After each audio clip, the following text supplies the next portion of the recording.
मैं उत्तर प्रदेश से आपके बीच आई हूं और हमारे उत्तर प्रदेश में पिछले 10 साल से जो सरकार चल रही है वो क्या क्या कारनामे वहां कर रही है आप अच्छी तरीके से जानते हैं। वहां हम पे इतनी जुल्म और ज्यादती हो रही है कि हम न कुछ बोल सकते हैं। अगर जबान खोली किसी ने तो उस पर झूठे मुकदमे लगाए जाते हैं। हमारे घरों को बुलडोजर से तोड़ा जा रहा है। हमारे ऊपर इतने अत्याचार किए जा रहे हैं, हमें रोजगार से दूर किया जा रहा है। कोई सुविधा हमारे लोगों को नहीं पहुंच पा रही है और यहां तक कि हम अपनी ईद की नमाज भी चैन से नहीं पढ़ सकते। तो ये जो सरकार है भाजपा की, इसने ये दुश्वारी उत्तर प्रदेश में ही नहीं बल्कि पूरे देश भर में चला रखी है। इस दुश्वारी को अगर रोकने का कोई तरीका हमारे पास है, कोई जरिया है, तो वो हर जगह पर इस सरकार को, इस सरकार की जड़ों को, नींवों को खोखला कर ही हम वो जरिया अपना सकते हैं। आज आपके यहाँ पर जो सरकार है वो अभी मिली जुली सरकार है।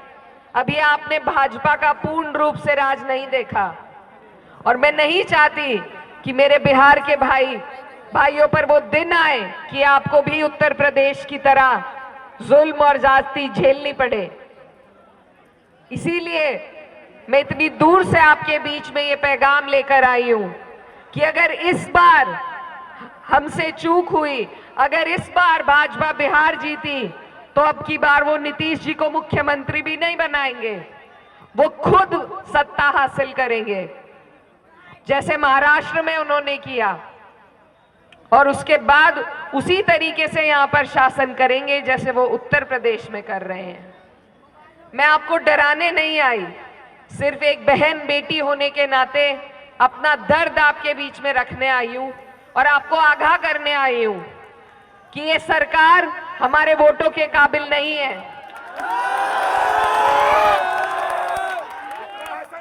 कुछ लोग कह रहे हैं, कुछ लोग जिंदाबाद,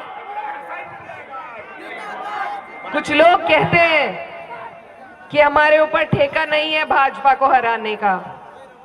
मैं उनसे ये कहना चाहती हूं कि जब हम हर रोज उत्तर प्रदेश में हम हर रोज जुल्म सह रहे हैं तो बदला कौन लेगा? फिर अगर हम नहीं लेंगे हमारी लड़ाई कौन लड़ेगा? इसमें सबसे आगे तो हम ही लोगों को शामिल होना पड़ेगा और कोई भी लड़ाई हम अकेले नहीं जीत सकते। कोई लड़ाई हम अकेले नहीं जीत सकते।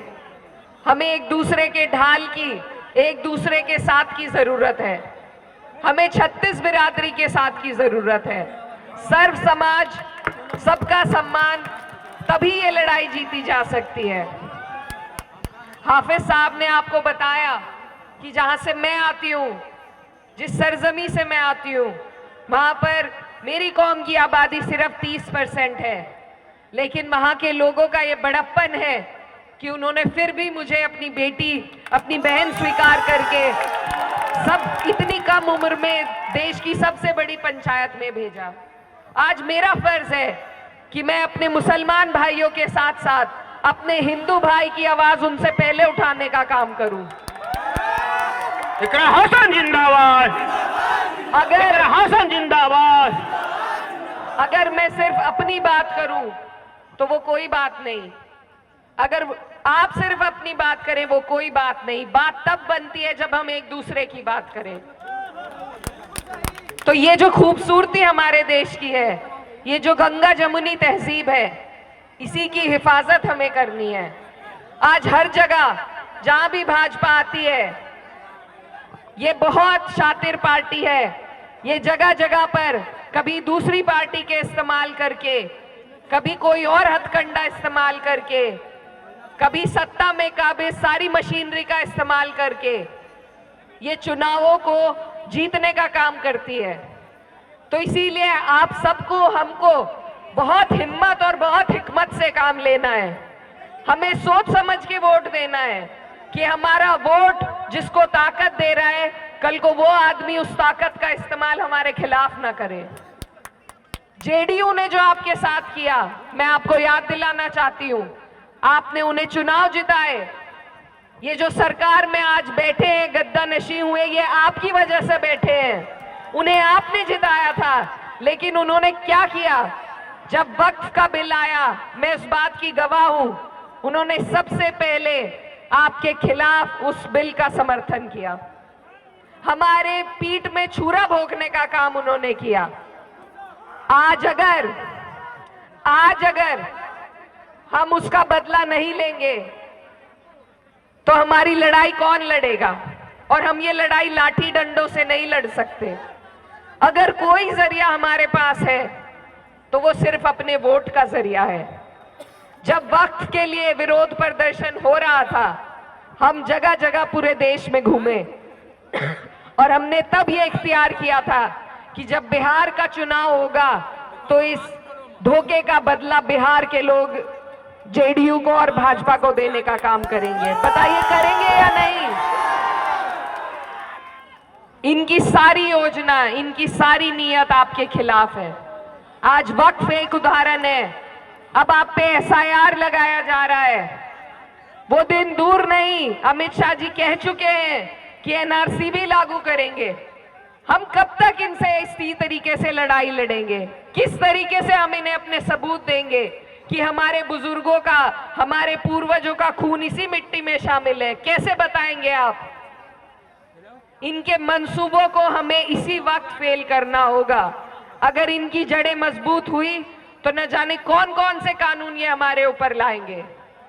और मैं ये कहना चाहती हूं कि ये जो राजनीति है, ये नंबरों का खेल है, आंकड़ों का खेल है। ये जब तक आंकड़े हमारे हक में नहीं होंगे तब तक हम आगे नहीं बढ़ पाएंगे। आंकड़ों की ही वजह से हम वक्फ में हारे थे। ऐसा मत कीजिए कि दोबारा आंकड़ों की वजह से हम बिहार में भी हार जाएं। आपके यहां से जो विधायक हैं, उनके हक में ये आंकड़े होने चाहिए। आपका एक एक वोट इनके हक में होना चाहिए, तभी जाकर आपकी सरकार बनेगी। और प्रत्याशी नहीं देखने हैं हमें सिर्फ ये देखना है कि हमारी सरकार कैसे बन सकती है। क्योंकि ये जो माहौल है, जो पैदा किया जा रहा है, ये तभी बदलेगा जब ये सरकार बदलेगी। ये हालात तभी बदलेंगे जब सरकार बदलेगी। और ऐसा मैं इसलिए कह रही हूं क्योंकि मैं खुद एक जनप्रतिनिधि हूं।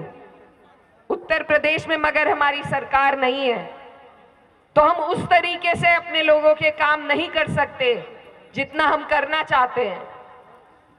उस तरीके से हम अपनी ताकत का इस्तेमाल नहीं कर सकते। मुख्यमंत्री के हाथ में वो ताकत है कि अगर कोई ऐसा काला कानून आपके लिए बनता है तो वो अपनी कलम की ताकत से उसे आपके प्रदेश में रोक सकता है। तो इसीलिए जरूरी है कि हम अपनी सत्ता बनाएं, अपने लोग सत्ता में बिठाएं। और वो तभी हो सकता है जब हम आंकड़ों को कागज पे समझें कि कैसे हम जीत रहे हैं। हमारा वोट अगर राजद को पड़ता है यहाँ पे, तो मुझे पूरी उम्मीद है ये सीट आप जीतेंगे और एक एक सीट जीतकर ही सरकार बनेगी। तो आपसे मेरी ये गुजारिश है कि ये जो हमारे देश की खूबसूरती है, हमारे देश का जो संविधान है, जो हमें वोट का अधिकार दे रहा है, जो हमें इस देश में सर उठा के जीने का अधिकार दे रहा है, उसकी लड़ाई अगर आप लड़ रहे हैं तो इस चुनाव के माध्यम से लड़ रहे हैं। और उस लड़ाई को आपको और हमें जीतना है। जीतेंगे या नहीं? जीतेंगे।